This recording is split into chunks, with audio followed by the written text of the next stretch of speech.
Welcome to KTV ప్రతి వార్త ప్రజల పక్షం. ఇవాల్టి డిబేట్ విత్ బిఎస్ఆర్ కార్యక్రమంలో సిపిఐ చెలో ఢిల్లీ ప్రజా ఉద్యమమా రాజకీయ ఎత్తుగడన ఈ అంశంపై మనతో పాటు మాట్లాడడానికి వైఎస్ఆర్ కడప జిల్లా సిపిఐ జిల్లా కార్యదర్శి గాలి చంద్ర గారు ఉన్నారు. కామ్రేడ్ నమస్కారం. నమస్కారం శ్రీనాథ్ గారు. కేటీవీ అసలు సిపిఐ చెలో ఢిల్లీ పెట్టడానికి కారణం ఏంటి? కాక్రోచ్ జనతా పార్టీ ఏదైతే నీట్ కు సంబంధించినటువంటి ఉద్యమం తర్వాత ఢిల్లీ రాజకీయాలు కాదు దేశ రాజకీయాలు మొత్తం కాక్రోచ్ జనతా పార్టీ వైపు మల్లుతున్నటువంటి దశలో సిపిఐ చెలో ఢిల్లీ కార్యక్రమాన్ని పిలుపునిచ్చి భారతదేశ రాజధానిలో ఎర్ర జెండా ఉద్యమాన్ని ఇప్పుడు మళ్ళీ చేయబోతోంది. అంటే దీని వెనుక ఇది ప్రజా ఉద్యమంగా చూడాలంటారా, లేదంటే రాజకీయ ఎత్తుడుగలాగా చూడాలంటారా? భారత కమ్యూనిస్టు పార్టీ ఈ దేశంలో స్వాతంత్రానికి పూర్వమే రాజకీయ పార్టీగా అవతరించినటువంటి పార్టీ. ఖచ్చితంగా రాజకీయ పరమైనటువంటి పోరాటాలే ఉంటాయి ఖచ్చితంగా. అయితే కాక్రోచ్ జనతా పార్టీ కార్యక్రమానికి భారత కమ్యూనిస్ట్ పార్టీ చలో ఢిల్లీ కార్యక్రమానికి సంబంధం లేదు. కాక్రోచ్ జనతా పార్టీ ఢిల్లీ కేంద్రంగా చేసుకొని ఆందోళన చేయడానికి ముందే ఇది భారత కమ్యూనిస్ట్ పార్టీ నేషనల్ కౌన్సిల్ నిర్ణయం మేరకు ఈ యొక్క కార్యక్రమాన్ని నిర్వహించడం జరుగుతోంది. దాదాపు ఒక దశాబ్ద కాలం తర్వాత ఈ కేంద్రంలో బీజేపీ ఎన్డీఏ కూటమి మోడీ అధికారంలోకి రావడానికి ముందు జరిగినటువంటి ఢిల్లీ కార్యక్రమం మినహాయిస్తే ఒక దశాబ్ద కాలం తర్వాత జరగబోతా ఉన్నటువంటి ఈ యొక్క కార్యక్రమానికి చాలా ప్రాధాన్యత ఉంది. ప్రధానంగా 12 సంవత్సరాల మోడీ పరిపాలనలో ఎన్నికల్లో ఇచ్చినటువంటి వాగ్దానాలలో ఒక్కటంటే ఒక్కటి కూడా అమలు చేయకపోగా ప్రజా సమస్యలకు వ్యతిరేకమైనటువంటి నిర్ణయాలు తీసుకుంటా ఉంది.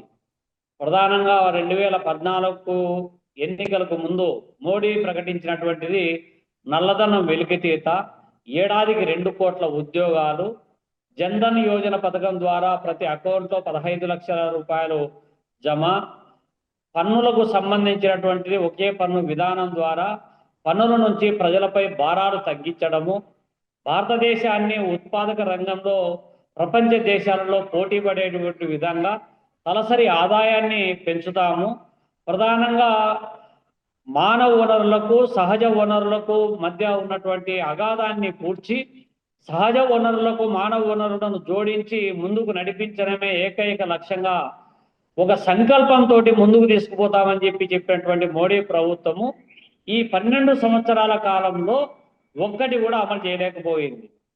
పైగా దేశంలో ఉన్నటువంటి ప్రజలు శ్రమజీవుల యొక్క రెక్కల కష్టంతో నిర్మించబడినటువంటి ప్రభుత్వ రంగ సంస్థలు ఏవైతే ఉన్నాయో, రైల్వే కావచ్చు, పోస్టల్ కావచ్చు, టెలికాం కావచ్చు, ఇన్సూరెన్స్ కావచ్చు, ఇత్యాది రంగాలకు సంబంధించి అంతెందుకు ఇక్కడ విశాఖ ఉక్కు RINL నడుస్తున్నటువంటి పరిధిలో ఉన్నటువంటి విశాఖ ఉక్కును కూడా ఒకప్పుడు లాభాల బాటలో ఉన్నటువంటి ప్రభుత్వ రంగ సంస్థ, దానికి సొంత గనులు కేటాయించాలని అక్కడ కార్మిక వర్గం ప్రజానికం పోరాడుతూ ఉంటే దాన్ని లాభాల బాటలో ఉన్నటువంటి రంగాన్ని కొంతమంది వ్యక్తులకు కట్టబెట్టడానికి కావాల్సినటువంటి ప్రైవేటీకరణ దిశగా అడుగులు వేస్తూ ఉంది. ఇంకోవైపు 100కి 60 నుంచి 70% ప్రజలు గ్రామీణ ప్రాంతాలలో జీవనం సాగించేటటువంటి పరిస్థితి. వాళ్ళందరూ కూడా వ్యవసాయ రంగం పైన ప్రత్యక్షంగా పరోక్షంగా జీవనం సాగించేవాళ్ళు. ఇప్పటికీ ఒక 2 ఎకరాల భూమి ఉంటే 4 ఎనుములు పెట్టుకొని కోడి పాడి పెట్టుకొని సొంతంగా జీవనం సాగించేటటువంటి సెల్ఫ్ సస్టైనబిలిటీ సాధించినటువంటి గ్రామీణ ఆర్థిక వ్యవస్థను ధ్వంసం చేసే విధంగా ఒక్క రైతాంగము వ్యవసాయం గిట్టుబాటు కావట్లేదు, వ్యవసాయ రంగాన్ని పరిరక్షించాలి, రైతాంగాన్ని ఆదుకోవాలి. ఇవాళ పెట్టుబడి భారం పెరిగిపోతా ఉంది, విత్తనాలు, ఎరువులు, పురుగు మందులు, కూలీల రేట్లు పెరుగుతూ ఉన్నాయి, కానీ వచ్చే ఆదాయానికి పొంతన లేకుండా ఉంది. గిట్టుబాటు ధరలు కల్పించాలి, కనీస మద్దతు ధరకు చట్టబద్ధత కల్పించాలి, ఈ బ్లాక్ మార్కెట్ వ్యవస్థను ధ్వంసం చేయాలని చెప్పి ఒకవైపు రైతాంగం అడుగుతా ఉంటే పూర్తిగా వ్యవసాయ రంగాన్ని కార్పొరేట్ కంపెనీలు కట్టబెట్టడానికి సాగు చట్టాల పేరుతో ఇవాళ నిరంతరము ప్రభుత్వము ప్రయత్నం సాగిస్తా ఉంది. చంద్ర గారు చంద్ర గారు మీరేమో కార్మికులు, రైతాంగం చాలా ఇబ్బందుల్లో ఉంది. భారతీయ జనతా పార్టీ నేతృత్వంలోని కేంద్ర ప్రభుత్వం కావచ్చు, లేదా భారతీయ జనతా పార్టీ ఏదైతే కొలాబరేట్ అయి ఉన్నటువంటి, భాగస్వామ్యంగా ఉన్నటువంటి రాష్ట్రాలలో ఉన్నటువంటి ప్రభుత్వాలు కావచ్చు, అన్ని విధాలుగా ప్రభుత్వ వ్యతిరేక విధానాలను అవలంబిస్తా ఉన్నాయని చెప్తా ఉన్నారు. మరి వామపక్షాలు చేసే ఉద్యమాలకి ఈరోజు కాక్రోచ్ జనతా పార్టీకి వచ్చినంత మద్దతు సమీకరించడంలో వామపక్షాలు విఫలమయ్యాయంటారా, లేదా ప్రజలు అటువైపు రావడానికి జెన్జీ బ్యాచ్ తో వామపక్షాలు రిలేషన్ కొంత తగ్గిందని మనం అనుకోవచ్చా? జనరల్ గా ఒకప్పుడు విద్యార్థి ఉద్యమానికి వామపక్ష విద్యార్థి సంఘాల ప్రభావము చాలా కీలకమైనటువంటి. ఇప్పుడు కూడా ఢిల్లీలో ఉన్నటువంటి జేఎన్యూ, సెంట్రల్ యూనివర్సిటీ, ఢిల్లీ యూనివర్సిటీలో ఉన్నటువంటి విద్యార్థి ఉద్యమకారుల ప్రభావము, వాళ్ళు చేసేటటువంటి పోరాటము యావత్ భారతదేశాన్ని ప్రభావితం చేసేటటువంటి ఉద్యమాలు మనం చూస్తున్నాం. కానీ వామపక్ష విద్యార్థి సంఘాల బ్యాక్గ్రౌండ్లో సాగిస్తున్నటువంటి పోరాటాలు ఏవైతే ఉన్నాయో వాటిపైన రాజ్యం మాటున మనం అందరం కన్హయ్ కుమార్ విషయంలో కావచ్చు, అపరాజిత గారి విషయంలో కావచ్చు, దేశద్రోహం కేసు నమోదు చేసినటువంటి ఘటనలు ఇంకా మరవలేదు. చాలా విషయాలలో ఢిల్లీ కేంద్రంగా జరిగేటటువంటి పోరాటాలలో కేంద్ర ప్రభుత్వము చాలా దుర్మార్గంగా వ్యవహరిస్తూ ఉంది. అట్లని మొన్న జరిగినటువంటి పోరాటంలో ఎవరి ప్రమేయం లేదు. నిజంగా వామపక్ష పార్టీల యొక్క ప్రమేయం లేదు, కాంగ్రెస్ పార్టీ యొక్క ప్రమేయం లేదు, ఇంకొక పార్టీ యొక్క ప్రమేయం లేదు. కానీ దేశంలో ఉన్నటువంటి ఏదైతే నీట్ పేపరు, అంతకంటే ముందు వరుస పేపర్లన్నీ కూడా లీక్ అవుతున్నాయి. దాదాపు 151 రకాలైనటువంటి పేపర్లు లీక్ అయినట్లు లెక్కలు చెప్తున్నాయి దేశవ్యాప్తంగా. ఈ పేపర్లు లీకేజీకి కారకులైనటువంటి కేంద్ర మంత్రులు ఎవరైతే ఉన్నారో వాళ్ళు నైతిక బాధ్యత వహించడం లేదు, నిస్సిగ్గుగా మాట్లాడుతున్నారు, దాడులకు పాల్పడుతున్నారు, ఎదురుదాడికి దిగుతున్నారు. సమస్యను రెక్టిఫై చేసుకుంటాము అనేటువంటిది, లేకపోతే పశ్చాత్తాపం అనేటువంటిది, నైతిక బాధ్యత అనేటువంటి దాని నుంచి తప్పుకొని ఎదురుదాడికి దిగేటటువంటి క్రమంలో ఇప్పటికే దీన్ని మనము ఒక నీట్ పేపర్తోనే చూడలేము. నీట్ పేపర్ లీకేజ్ అనేటువంటిది ఒక ప్రభావవంతమైనటువంటి ఇష్యూ.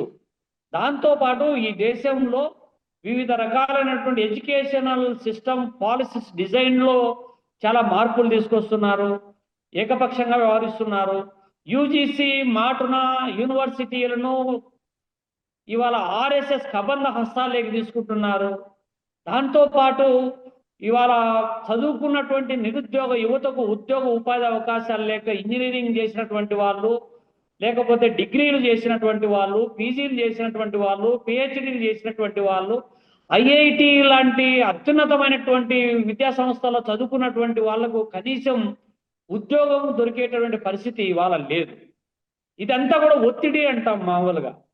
దీన్ని ప్రభుత్వం గమనించాల్సినటువంటి బాధ్యత నుంచి పూర్తిగా తప్పుకొని ఏడాదికి 2 కోట్ల ఉద్యోగాలు కల్పిస్తామనేటువంటి మాట పక్కన పెట్టేసి ఎదురుదాడికి దిగడము, ఎక్కడైనా నిరసన తెలియజేస్తే దాంట్లో తీవ్రవాదులు ఉన్నారని, సంఘ విద్రోహ శక్తులు ఉన్నారని, వీళ్ళంతా హిందువులకు వ్యతిరేకమైనటువంటి వాళ్ళని చెప్పి మాట్లాడేటువంటి మాటలు ఏ పొలిటికల్ బ్యాక్గ్రౌండ్ లేకుండా వచ్చినటువంటి నిరుద్యోగ యువత విద్యార్థులకు, లేకపోతే వాళ్ళకు అండగా నిలిచినటువంటి పేరెంట్స్ను కూడా టార్గెట్ చేశారు ఆర్ఎస్ఎస్ సంఘ పరివారు. ఒక్క మాటలో చెప్పాలంటే ఈ కాక్రోచ్ జనతా పార్టీ నేతృత్వంలో సోనం వాంగ్చుక్ అనేటువంటి ఒక neutral person, social activist, innovative engineer, ఆయన తలపెట్టినటువంటి దాదాపు 22 రోజులు ప్రాణాలను పణంగా పెట్టి పోరాటం చేస్తే యావత్ భారతదేశం అంతా కూడా కదిలింది.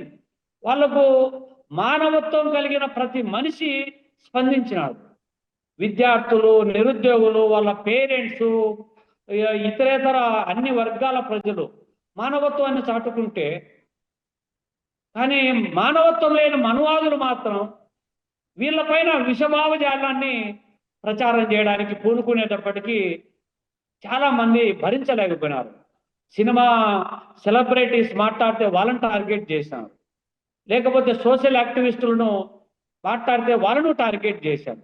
ఏ ఒక్కటి ఈ సోషల్ మీడియాలో ఉన్నటువంటి గోధి మీడియా ఒకప్పుడు ఎంత పెద్ద కార్యక్రమం అన్నా జరిగింది, ఢిల్లీలో పెద్ద లక్షల మంది జనం వచ్చి ఆందోళన చేసినా కూడా గోధి మీడియా అనేటువంటి నేషనల్ మీడియా ఏదైతే ఉందో ఈ మీడియా బాహ్య ప్రపంచానికి తెలియకుండా చేసేది. కానీ ఇవాళ అనివార్యంగా ప్రజల నుంచి పెద్ద ఎత్తున వచ్చినటువంటి మద్దతు, దీనివల్ల నేషనల్ మీడియా కూడా దిగి రావాల్సినటువంటి పరిస్థితికి ఈ ప్రజా పోరాటం అంటాం. ఈ చారిత్రాత్మకమైనటువంటి పోరాటాలు ఇవన్నీ కూడా. ఒకటి రైతాంగ పోరాటాన్ని మనం చూసాం, రెండోది విద్యార్థి పోరాటాన్ని చూసాం. ఈ తరహాలోనే రానున్నటువంటి రోజులలో శ్రమజీవులు, ప్రధానంగా కార్మిక వర్గం, రైతులు, విద్యార్థులు, యువజనులు, మహిళలు, మైనారిటీలు, దళితులు, గిరిజనులు, వీళ్ళందరూ కూడా ఇవాళ ఏకతాటి పైకి వచ్చి ఉద్యమం చేయాల్సినటువంటి పరిస్థితిని ప్రభుత్వం కల్పిస్తున్నటువంటి నేపథ్యంలో భారత కమ్యూనిస్ట్ పార్టీ శ్రమజీవులకు నాయకత్వం వహించేటువంటి పార్టీ. విద్యార్థులు, యువజనులు, మహిళలు, మైనారిటీలు ఎక్కడికెక్కడ రాష్ట్రాలలో, జిల్లాలలో, గ్రామాలలో ఇప్పటికే అనేక రూపాలలో పోరాటాలు చేస్తున్నటువంటి నేపథ్యంలో దేశవ్యాప్తంగా ఉన్నటువంటి అనేక సమస్యలన్నిటినీ కూడా ఇవాళ దేశ సమైక్యత, సమగ్రత సాధనే లక్ష్యంగా మార్పు దిశగా ప్రయాణం చేసేటువంటి క్రమంలో ఈ యొక్క చలో ఢిల్లీ కార్యక్రమం జరగబోతా ఉంది.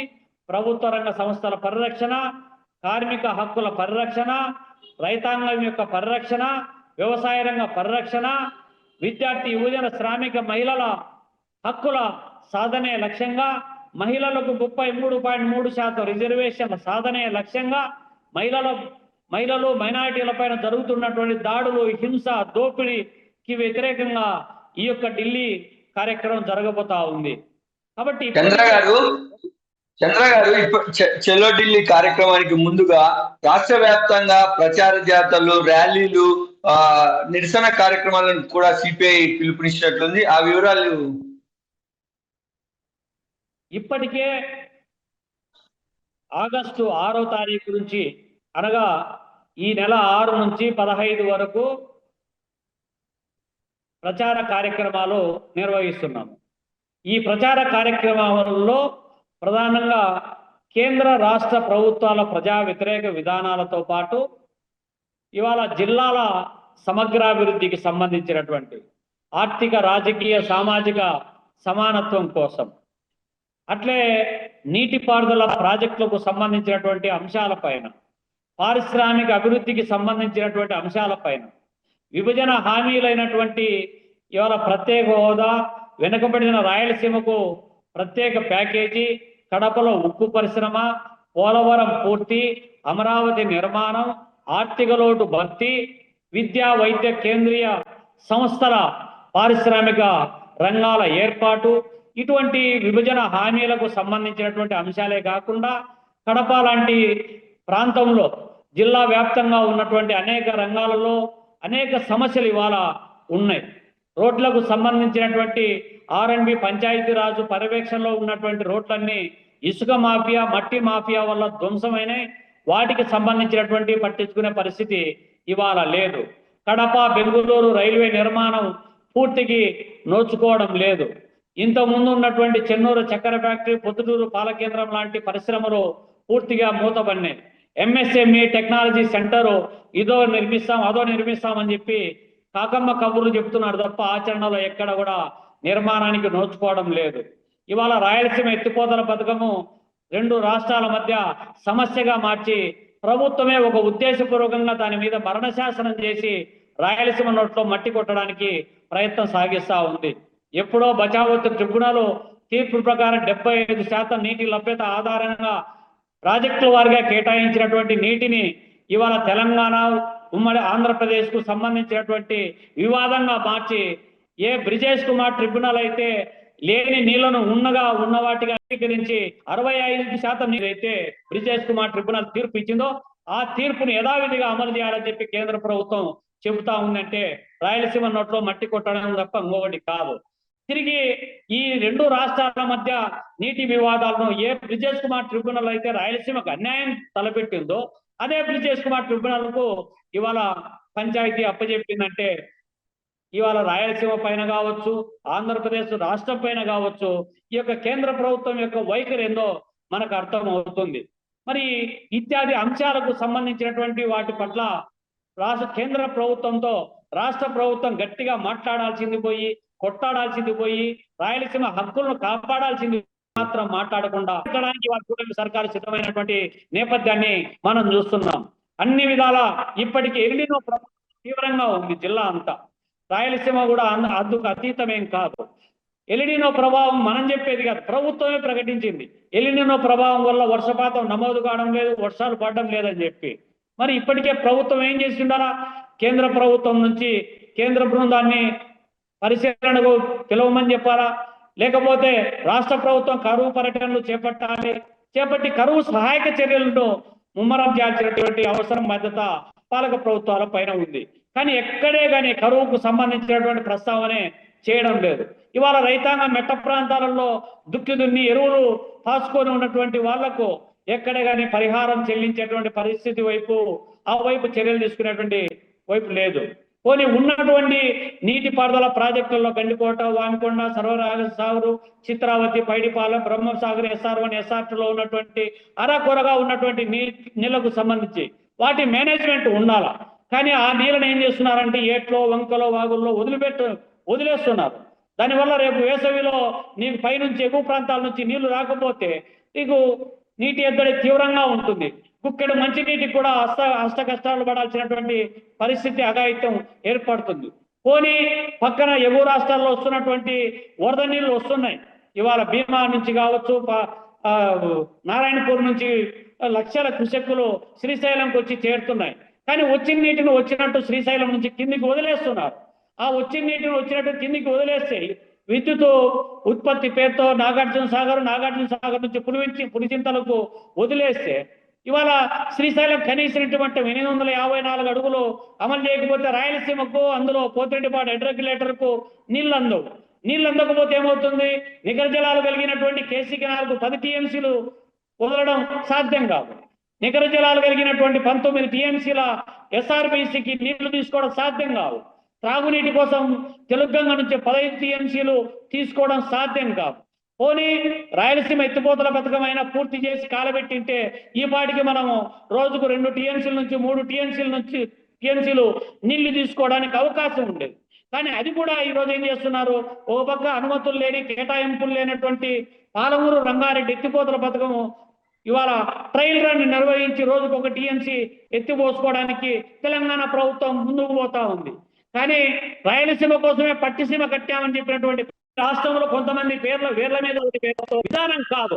ఇంతకుముందు అమరావతిని రాష్ట్ర రాజధానిగా ప్రకటిస్తూ అన్ని జిల్లాలలో కూడా సమగ్రాభివృద్ధికి కావలసినటువంటి వాగ్దానాలు ప్రకటించారు. అందులో కడప ఉక్కు పరిశ్రమ, సిమెంట్ పరిశ్రమల నిర్మాణం, ఇట్లాంటి ఒక్కో జిల్లాకు ఒక్కోటి, కర్నూలు స్మార్ట్ సిటీ, ఇంకొకటి పర్యాటక కేంద్రము, హార్టికల్చర్ హబ్, ఫుడ్ ప్రాసెసింగ్ యూనిట్లు, ఎకో పార్కులు, లేకపోతే అపరెల్ పార్కులు, టెక్స్టైల్ పార్కులు, ఇట్లాంటివన్నీ ఎన్ని రకాలంటే అన్ని రకాలు చెప్పారు. కానీ ఆచరణ లేకపోతే ఆయా రాష్ట్రాల అభివృద్ధి ఏమైంది? ఆయా జిల్లాల అభివృద్ధి ఏమైంది? కేవలము కేంద్రీకృత డెవలప్మెంట్ పేరుతో కొంతమంది ఆదాయం పెంచడానికి పాలక ప్రభుత్వాలు ప్రయత్నం చేస్తా ఉన్నారు. ఇత్యాది అంశాల పైన కూడా ఇవాళ ఢిల్లీలో ప్రధానంగా చర్చకు తీసుకొని వస్తాం. ఈ 6 నుంచి 15 వరకు ఏవైతే సంస్థాగతమైనటువంటి జిల్లాలలో, నియోజకవర్గాలలో, మండలాలలో, గ్రామాలలో ఉన్నటువంటి ప్రతి సమస్యను కూడా ప్రభుత్వం దృష్టికి తీసుకొని పోవడానికి, ప్రజాక్షేత్రంలో ప్రభుత్వం యొక్క వైఖరిని ఎండగట్టడానికి ఈ యొక్క ప్రచార పాదయాత్రలు కావచ్చు, ప్రచార జాతాలు కావచ్చు, ఆందోళనలు కావచ్చు, చలో ఢిల్లీ కార్యక్రమాన్ని అల్టిమేట్ గా పాలక ప్రభుత్వం యొక్క వైఖరిని ఎండగట్టి ప్రజా ఉద్యమానికి శ్రీకారం చుట్టామని చెప్పి ఈ సందర్భంగా చెప్పదలుచుకుంది. చంద్ర గారు, ఇప్పుడు కేంద్ర ప్రభుత్వము సహకారం కావచ్చు, రాష్ట్ర ప్రభుత్వము కడపలో ఉక్కు ఫ్యాక్టరీ నిర్మాణానికి సంబంధించినటువంటి ప్రారంభోత్సవం ఈ మధ్య కాలంలోనే స్వయంగా చంద్రబాబు నాయుడు వచ్చి చేశారు. అదేవిధంగా జేఎస్డబ్ల్యూ స్టీల్ ఫ్యాక్టరీ నిర్మాణానికి నారా లోకేష్ చేశాడు. మొన్న భోగాపురం విమానాశ్రయాన్ని కేంద్ర ప్రభుత్వము ప్రధానమంత్రి స్వయంగా వచ్చి అక్కడ ప్రారంభోత్సవాలు చేశారు. రాయలసీమలో హైకోర్టు బెంచ్కి సంబంధించినటువంటి ప్రకటన కూడా వెలువడింది. ఇవన్నీ వికేంద్రీకరణలో భాగంగానే చేస్తా ఉన్నారు కదా. ఒకవైపు అమరావతికి ఎక్కువ కేటాయింపులు ఉన్నా మిగతా చోట్ల కూడా జరుగుతూ ఉన్నాయి కదా. కడపలో ఉక్కు పరిశ్రమ జేఎస్డబ్ల్యూ ఆధ్వర్యంలో జరుగుతున్నటువంటి ఏదైతే కన్యతీర్థం దగ్గర చేపట్టినటువంటి స్టీల్ ప్లాంట్ నిర్మాణము ఉక్కు పరిశ్రమ అనేటువంటిది, అది ఉక్కు పరిశ్రమ కాదు, తుక్కు పరిశ్రమ. ఎందుకంటే దాని కెపాసిటీ చాలా నామినల్గా కెపాసిటీ ఉంది. ఇంతకుముందు మనమేం ఆకాంక్షించాము, కడపలో ప్రత్యక్షంగా 25,000 మందికి, పరోక్షంగా 1,00,000 మందికి ఉద్యోగ ఉపాధి అవకాశాలు కల్పించేటటువంటి ఒక భారీ పరిశ్రమ ఏర్పాటు చేస్తామని చెప్పి ప్రభుత్వము బ్రహ్మిణి స్టీల్ ప్లాంట్ నిర్మాణానికి శ్రీకారం చుట్టి దానికి క్యాప్టివ్ మైన్ కింద ఓబులాపురం మైనింగ్ గనులు కేటాయించి బ్రహ్మిణి స్టీల్ ప్లాంట్ కట్టలేకపోయింది. అది అక్రమాలు, అవినీతి, ఆ పేరుతో ఓబులాపురం మైనింగ్ గనులన్నీ కొల్లగొట్టి అమ్ముకొని సొమ్ము చేసుకున్నాడని చెప్పి కేటాయింపులన్నీ రద్దు చేస్తే చివరకు కోర్టు లేకపోయి 1,000 ఎకరాల భూములు ఐడియల్గా అట్లా ఆగిపోయింది.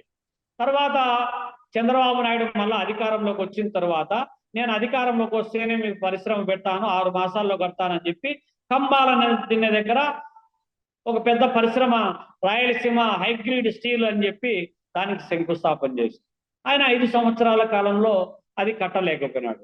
తిరిగి మళ్ళీ నేను అధికారంలోకి వస్తే వాళ్ళ తండ్రి గారు చేపట్టినటువంటి స్టీల్ ప్లాంట్ ఏదైతే ఉందో దాని స్థానంలో కొత్త పరిశ్రమ ఏర్పాటు చేస్తాను, ప్రభుత్వ రంగంలో ఏర్పాటు చేస్తానని చెప్పి తర్వాత జగన్మోహన్ రెడ్డి కూడా అధికారంలోకి వచ్చిన తర్వాత ఏపీ హైగ్రేడ్ స్టీల్ అని చెప్పి ఆయన కూడా ఒక కన్నతీర్థం దగ్గర స్టీల్ ప్లాంట్కు శంకుస్థాపన చేశారు. శంకుస్థాపన చేసి 4 సంవత్సరాలైనా పట్టించుకోకపోతే సిపిఐ రాష్ట్ర కార్యదర్శిగా ఉన్నటువంటి కమ్రేడ్ కె రామకృష్ణ గారు కన్యతీర్థం దగ్గర నుంచి కడప కలెక్టరేట్ వరకు పాదయాత్రకు పిలుపునిచ్చి పాదయాత్ర పెడితే 8 అనుమతులు ఇవ్వడానికి నిరాకరిస్తే కోర్టుకు పోయి అనుమతులు తెచ్చి ఈ పాదయాత్రకు శ్రీకారం చుట్టి ఆగ మేఘాల మీద జేఎస్డబ్ల్యూతో ఒప్పందం చేసుకొని వచ్చి ఆడొక శంకుస్థాపన చేసి ఆయన అధికారం నుంచి పోతానే ఆ పనులు కాస్త ఆగిపోయింది. ఇక్కడ కడపలో మహానాడు సందర్భంగా చంద్రబాబు నాయుడు ఇంకా శంకుస్థాపనలు ఏమి ఉండవు, డైరెక్ట్గా పనులు స్టార్ట్ చేయడమే అని చెప్పినాడు. కానీ తీరా చూస్తే లాస్ట్కి వచ్చేటప్పటికి ఆ స్టీలు ఫ్యాక్టరీ యొక్క కెపాసిటీ తగ్గించి జేఎస్డబ్ల్యూతోనే ఒప్పందం చేసుకొని ఆ పనులు పర్యవేక్షణ పేరుతో కోట్ల రూపాయలు ఖర్చు చేసి ఆడ ఏమి చుట్టూ కాంపౌండ్ వాల్ కట్టింది లేదు, ఒక పెద్ద నిర్మాణం చేసింది లేదు. ఆడ ఒక పిల్లర్ గుంత తీసి ఆ పిల్లర్ గుంతకు పరిశీలన చేయడానికి కోట్ల రూపాయలు ఖర్చు చేసి పరిశీలన పేరుతో కడప జిల్లా ప్రజానికాన్ని స్టీల్ ప్లాంట్ పేరుతో ఈ ఎన్నికల వాగ్దానాలకు ఎన్నికల స్టంట్కు మార్చుకునేటువంటి ఒక స్టంట్ లాగా ఉపయోగపెట్టుకునేటువంటి పరిస్థితి ఉంది తప్ప ఎక్కడా ఇది లేదు. పైగా ఇక్కడ భోగాపురం ఎయిర్పోర్ట్ అంటున్నారు.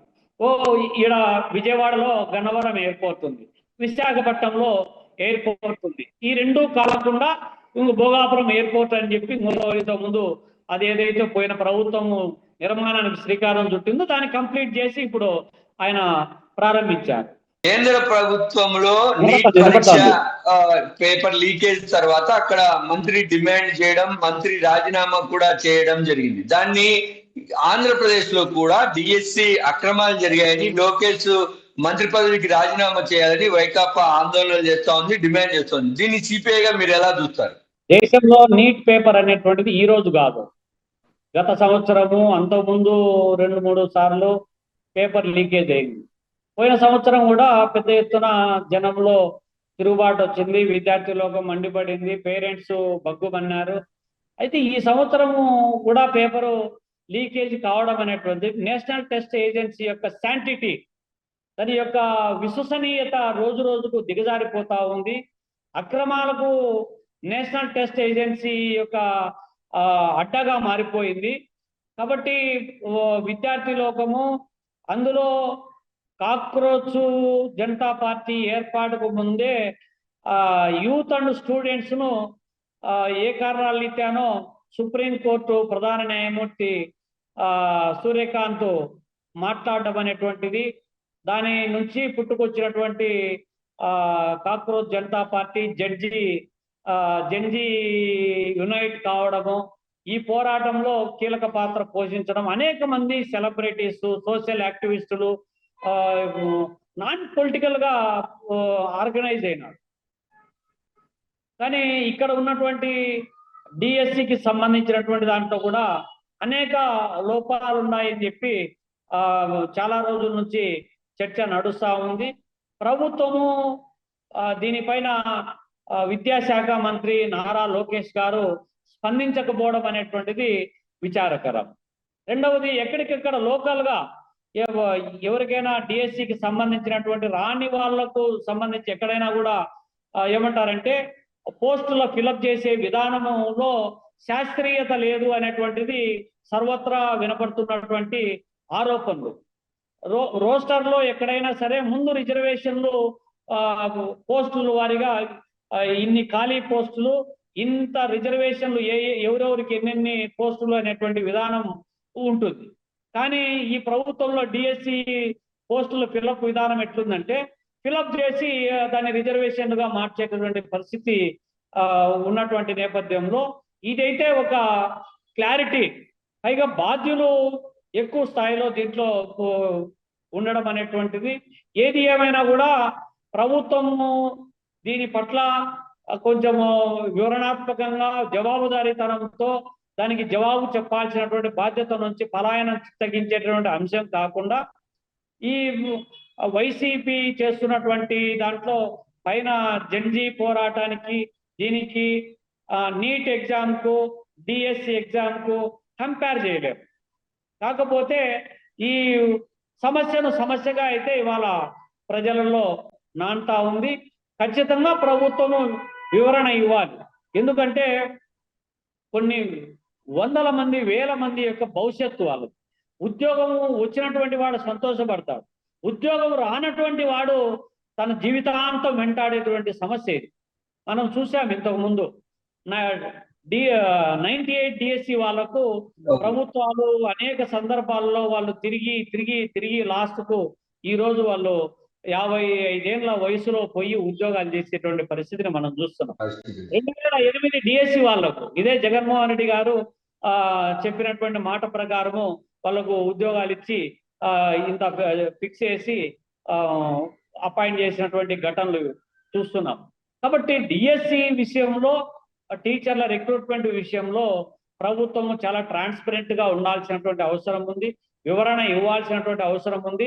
దానికి ఎంక్వైరీ కమిటీ వేసి నిక్కు తెలిసి దాన్ని ఎవరైతే నిజమైనటువంటి అర్హులైనటువంటి వాళ్ళు ఉన్నారో వాళ్ళందరికీ న్యాయం చేయాల్సినటువంటి బాధ్యత ప్రభుత్వం పైన ఉంది. అటువంటి పోరాటానికి మేము మద్దతు కూడా ప్రకటిస్తాం ఖచ్చితంగా. థ్యాంక్ యూ చంద్ర గారు. డిబేట్ విత్ బిఎస్ఆర్ కార్యక్రమంలో మీ అమూల్యమైనటువంటి అభిప్రాయాలు పంచుకునేందుకు మరొక కార్యక్రమంలో మరొక అంశం పైన చర్చలో కలుద్దాం. చూస్తూనే ఉండండి వార్తా ప్రజల పక్షం.